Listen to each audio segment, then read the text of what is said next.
Bill Edgerton, yesterday, penalty against Emirates Team New Zealand on the downwind that was instigated, I understand, for forced tension. What instigated that rule being written? I think it's Houston, we have a problem. Obviously, the organising authority, with the best intentions, they're trying to protect the boats, and there's potential for some damage with very loose forestay. So they instituted a rule which, or they asked us to institute a rule which said you can't put less than 2 tonne on the runners. But it was a hard rule.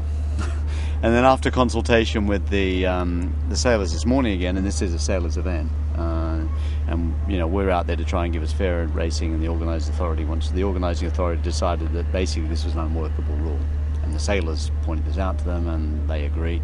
So the rule has been rescinded. So effectively Team New Zealand was penalised for a rule which now doesn't exist.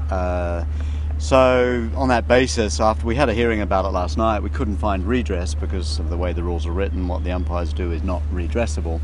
But we made a strong recommendation as a jury that this should be discussed further with the race committee and the OA. Given that the OA have decided to change it, our recommendation to Peter here is that the umpire's recommendation is that something has happened which significantly affected the fairness of the match with Team New Zealand. They were trying to race to a rule that couldn't be raced to, and they ended up getting penalised for it, which doesn't seem right. And so we have advised the race committee. Our view is that the race should be abandoned. Okay, and now Luigi, although you haven't got enough on your plate, you really need this like a stag needs a hat rack. I think it's great. I got one more race. Oh, wonderful! Man. This is cool because you're so on time with this regatta. Yeah. So, but anyway, serious stuff. What's the situation now? What happens with you now with what's going on? Well, it just becomes, once again, it gets slotted back in as a race in the schedule at the earliest opportunity. Hopefully, we're going to try to get it back in tomorrow.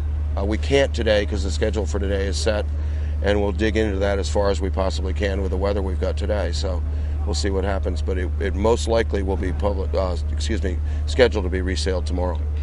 Thanks, guys. I mean, it certainly it added a bit of spice to the regatta yesterday afternoon, and it's taken a bit of time to resolve. It looks like it's a bit confusing, but to us and to the sailors, it's what's necessary for the event, and that's the way. It's their event, and we want to make sure that it's done properly for the way they want things to be done for them. Yeah, thanks, guys. It's a thanks sailors' event. That's the really important thing. Well, look, thanks for talking to us this morning. So we're going to get underway again later on in the morning.